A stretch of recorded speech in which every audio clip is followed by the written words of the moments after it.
She divorced me during Christmas dinner. Her celebration didn't last long. She handed me divorce papers at the Christmas table, her whole family cheering. I didn't argue. I didn't beg. I simply stood up, because they had no idea the entire house, the gifts, the business, everything, was in my name. The snow outside fell softly, covering the streets like a clean white sheet, perfect for hiding the mess that was about to unfold. Christmas lights flickered on the walls, laughter filled the dining room, and an entire family waited to watch a man break. But instead of breaking, he simply breathed, and decided this would be the last Christmas he spent swallowed by silence. Christmas dinner glowed with warm lights, on the surface. Underneath it was a room wired with hostility and quiet insults.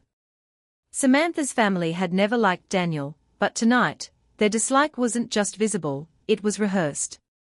The long table was decorated with golden candles, glossy plates, and folded napkins shaped like Christmas trees. And at the head of the table, Samantha wore a smile that didn't reach her eyes. Daniel had barely taken a bite, when she tapped her wineglass with a fork. Clink! Clink! Clink! Everyone turned. I have an announcement, she said, her voice slicing through the room. This year, I'm giving myself the gift of freedom.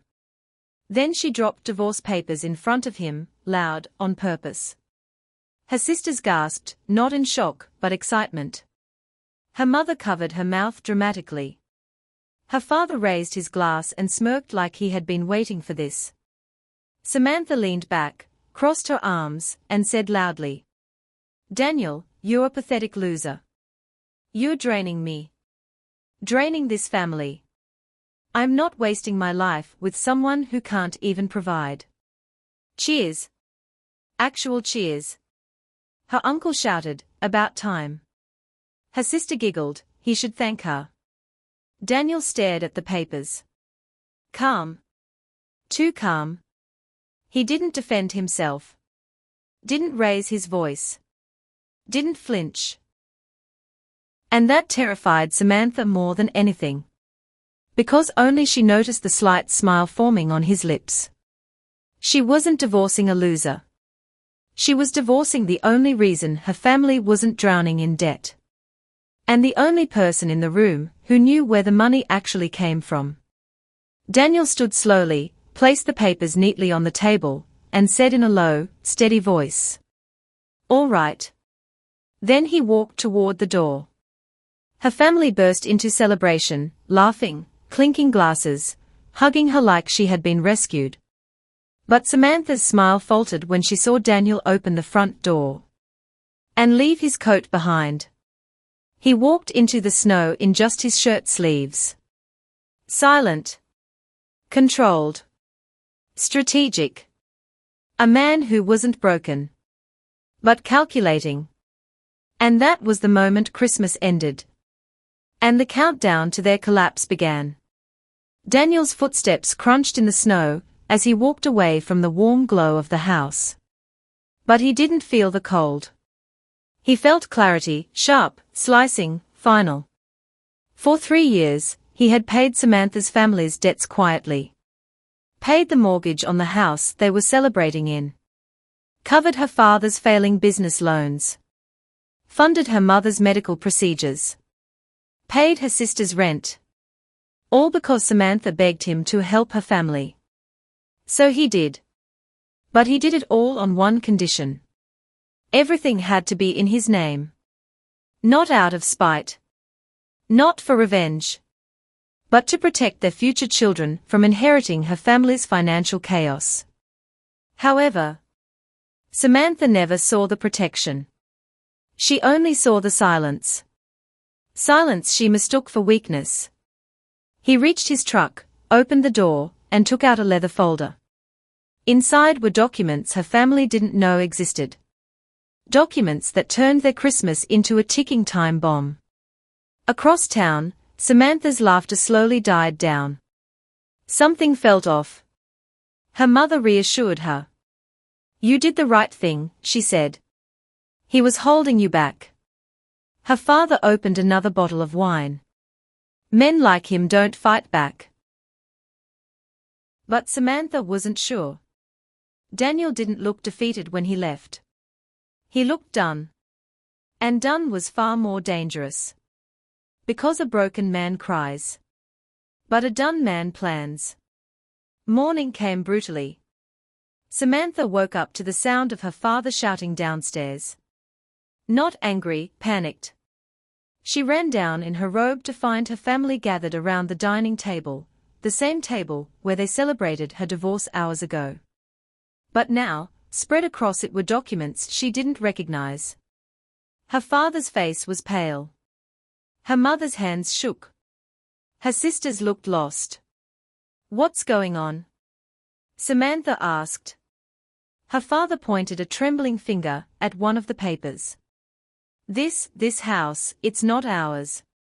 Samantha frowned. "What do you mean?" "Daniel helped with the down payment." Her mother cut her off. "Helped?" "Samantha, he bought it. He owns it. Our home is in his name." Her sisters rifled through more documents. The vehicles. The father's business lease. The mother's medical bills. The sisters' apartment contracts. Even the Christmas gifts under the tree. All paid by Daniel. All under Daniel's ownership. Every asset in the room belonged to the man they humiliated. Samantha's knees weakened. No, he wouldn't do that." Her mother looked up, horrified. "He already did." And then they found the final paper. An eviction notice template. Unsubmitted, yet. Attached was a note. "I won't take your home.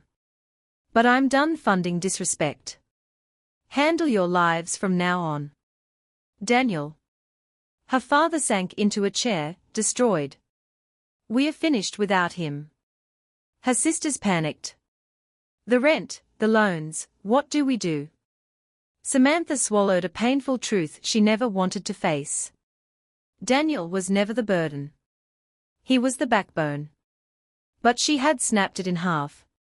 Pride collapsed quickly. Within days, her father's creditors came calling. Her mother's treatment stalled. Her sisters faced eviction. Their house payments bounced. And Daniel never answered a single call. Not angry. Not bitter. Just gone. Word spread. People whispered. Everyone knew what Samantha did on Christmas. She tried to visit him at his apartment, empty. Tried his office, he had resigned. Reached out to friends, they said he left the city. She replayed the Christmas moment again and again. Her family cheering. Calling him a loser. Mocking him. While he, quiet and composed, walked into the snow like a man stepping away from a burning building, and letting it burn. Samantha finally broke. Not because he left. But because she finally understood who he really was. A man who loved deeply.